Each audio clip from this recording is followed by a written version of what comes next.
भाग्य का परिवर्तन वशिष्ठ जैसे महापुरुष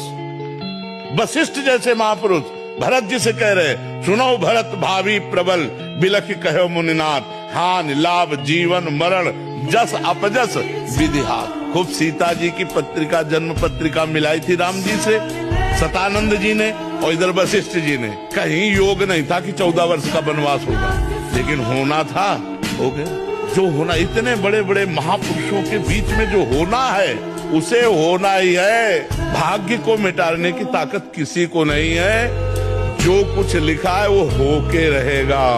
होई सोई जो राम रचि राखा को करी तर्क बढ़ा। भगवान का नाम जप करो, इसी में मस्ती है। भाग्य का परिवर्तन वशिष्ठ जैसे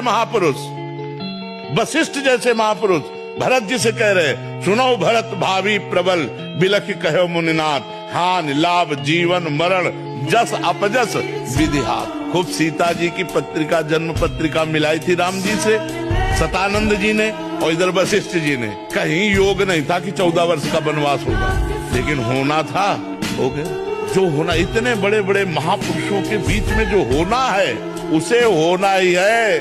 भाग्य को मिटाने की ताकत किसी को नहीं है। जो कुछ लिखा है वो होके रहेगा। होई सोई जो राम रचि राखा को करी तर्क बढ़ा। भगवान का नाम जप करो, इसी में मस्ती है। ये किसने कह दिया तुमको कि सब कुछ भाग्य पर निर्भर है? कुछ लिखा हुआ है कि क्या हमारे साथ? नहीं, क्या लिखा हुआ है? ये लिखा हुआ है कि आज तुम हमारे पास आओगे? मैं वही पूछना चाहता हूँ। नहीं, ये नहीं लिखा हुआ है। उसमें कुछ लिखा हुआ है।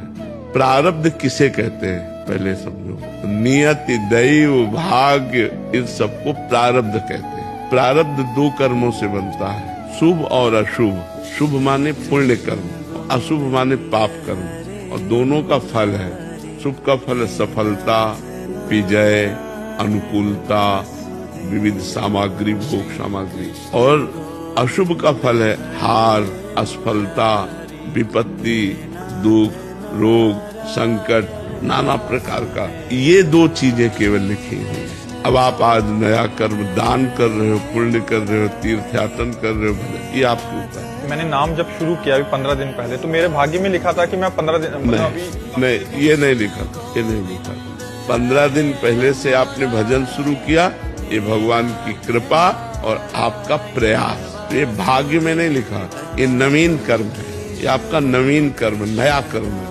भाग्य पुराना कर्म है जो फल देता है दुख और सुख। या वृंदावन जा रहे थे और एक्सीडेंट हो गया, हाथ टूट गया और वृंदावन नहीं जा पाए, तो नया क्रीमाण तो आपका बहुत जोरदार था, लेकिन प्रारब्ध उससे जोर पड़ गया और आपको गिरा दिया। असफलता, पराजय, विपत्ति, रोग, दुख, संकट, ये सब।